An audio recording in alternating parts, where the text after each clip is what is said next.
Hello mga tagay, nandito naman si Inday Tagay, ang babaeng walang humpay na pagtagay. Anyways mga tagay, ito na yung mga leftover tayo ngayon mga tagay. Meron tayo dito, ito yung natapos ko na ginawa yung ating Korean style. Meron tayo dito yung bulad na sweet and sour, pati yung bulad na bulad lang siya. Anong klase yung bulad ito? Pirit. Pirit. Ito yung leftover natin. Ito leftover din ito. So, ang sauce niya nilagay ko. Tapos, ginisa lang. Yan. Karne na may taba pati laman. Ito yung ano ito siyang Bihon. bihon. Hindi Bihon na di pa napala na manok. parang hindi man siya bihon. May manok siya. Kasi May may manok kami kahapon may katagay di pa dapla namin. oh, may Pero wala nagibidyohan ni katagay nimi. oh, hindi ko na videohan kasi meron dito banta, maliit na manok. Tapos giihaw nila. So kahapon gipadaplaan, gi-open na yung kuan tapos kuan. So yan ang nilagay diyan sa bihon. I don't think sa bihon yan, para siyang kuan sa tanghon. So anyways mga tagay, hindi ako pwede magtagal kasi naubusan na ako pala ng storage. Ay. Naubusan na si Inday Tagay ng storage kasi hindi marunong mag-delete. Bakit? Kasi tamad lang. Sana kami surisan sa katagay, maraming ulam, wala na. Kung may lakad pa mamaya, kain na naman dun. Syempre, hindi tayo hindi tayo magkuan sa May mga baboy pa naman. mga tagay. Kaya, ako, magjambol ko, pero hindi ako masyado magkain mga tagay. Kaya nagkain ako ng maraming kanin. Dito kasi masarap talagang pagkaluto mga katagay. Itong supanghon. So, ito ngayon ang preparation ko mga tagay. So, nilagyan ko lang ito siya konting kuan. Ano to? Chinese cabbage. Pati konting tubig kaya nag-dry na siya.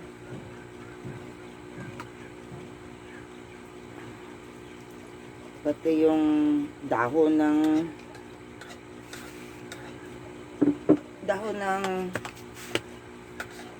onion leaves. Onion leaves.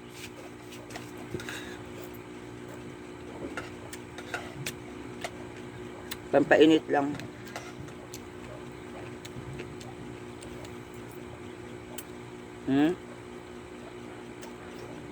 So, tanghon.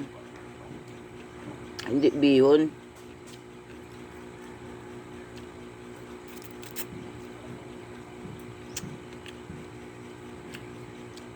Pero may mga tagay. Makita nyo gaano kaganda Marvel. Bigyan mo muna ako baso dyan katagay ninyo.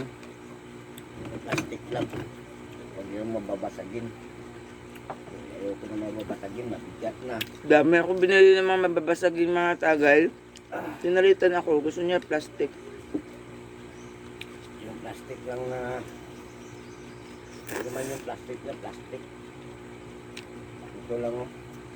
Ito klase na plastic. Yung ano yung patawag ito. Urukan. Sarap mga tagay.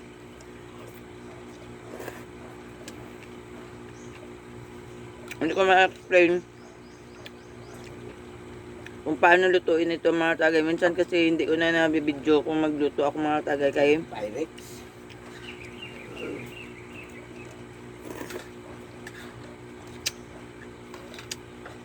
baso, Pyrex social. Sanla ko na rin.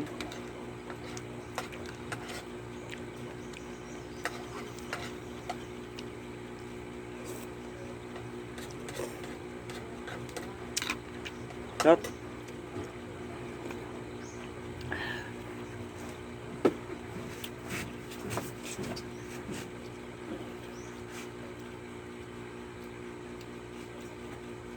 Ay. Ako sabi yun. Ayan ko tubig dun. Sarap nga guys. And then, tignan mo, ano yung tsura yan then. Gano. Ulo ng manika. Tinanong ko si Denden, anong itsura yan din? Sabi niya, ulo ng manik.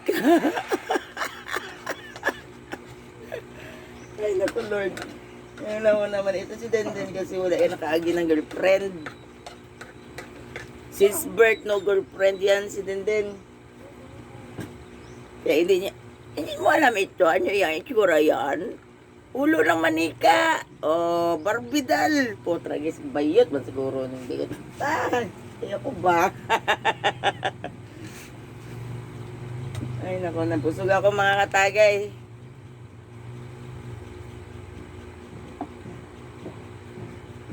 Nabusog na walang gasto, kaya binigay lang ito sa amin kagabi.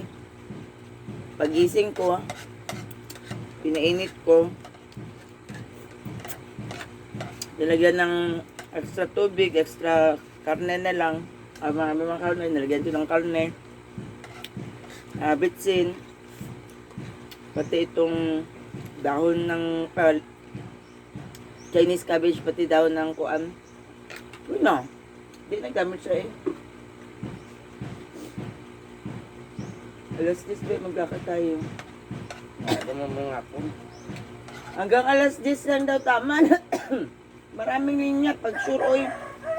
Maglakad kami mga tagay, kay magpa-register kami mga tagay para baka malay mo manalo kami house and lot.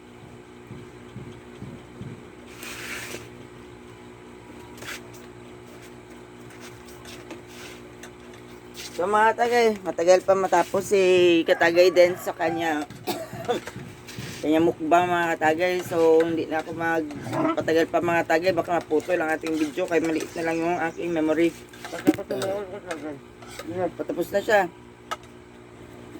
Dito kayo, lapit kayo sa aking mga tagay kaya wala pa kuligo.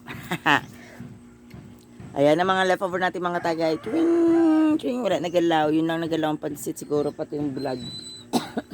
At yung mga alaga ni Denden na actually dito sabi ko parang pet shop na dito lahat ng aso. Hayaan mo yan sila.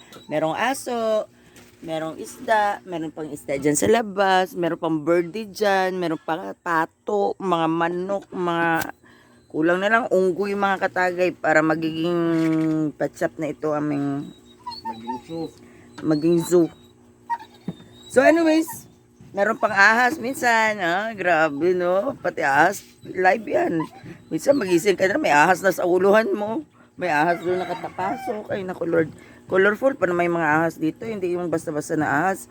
Yung isa kay itim na yellow ang kuhaan niya, buntot. Pero itim siya na makintab. Yung isa na naman, yung dito sila, bibiba, itim yun na may pagkapula-pula, ito dito, itim din no, na may yellow. Anyways, hindi ko na alam. Wala na sila. Nasa langit na yun sila. So anyways, kung sa iba pa yan, nalagaan nila. Dito mahirap na. Kasi marami sila dyan. Maraming mga kuan. Mas lalo na tag-init. Mga katagay, kagabi naglindol. Bagong gising, lindol. Pagising ko, nag-ikot-ikot pa yung paningin ko. Gagayan-gayan ako. May parang matumba man ako. Kadilim-dilim pag yun. Anyways, wala lang. Kuan lang yun siya. Marites. So anyways mga tagay, thank you for watching. Please subscribe on my channel para naman kahit pa paano makatulong din tayo sa mga, kung if ever na kuan yan ang mission vision ko, na makatulong man din ako sa mga children. Gusto ko sa mga children yung sa street lang, na dapat hindi sila napagbigyan ng pagkakataon na makapag-aral. Alis ba? Sorry mga tagay, maraming naghahalik ng paa ko makadiri. And ayun na nga, madaldal ako no. Please click the notification bell down below para sa susunod nating mukbangan. At comment, aray, nagawa mo yan palagi sa akin ba? Palagi mo. Laki kasi ng tiyan. Distract ako mga tagay. Please comment down below. And kung anong gusto niyo sa susunod na tagayan. Mga tagay, kailangan ko na maligo. Oily na yung mukha ko. Naglagay pala ako ng earrings kagabi sa ilong ko. Inalis ko kaya ginalitan ako. Sayang. Nagpasakit-sakit na ako ng ilong. Naglaki na lang tuloy yung ilong ko. Anyways mga tagay, thank you very much for watching. God bless and bye-bye.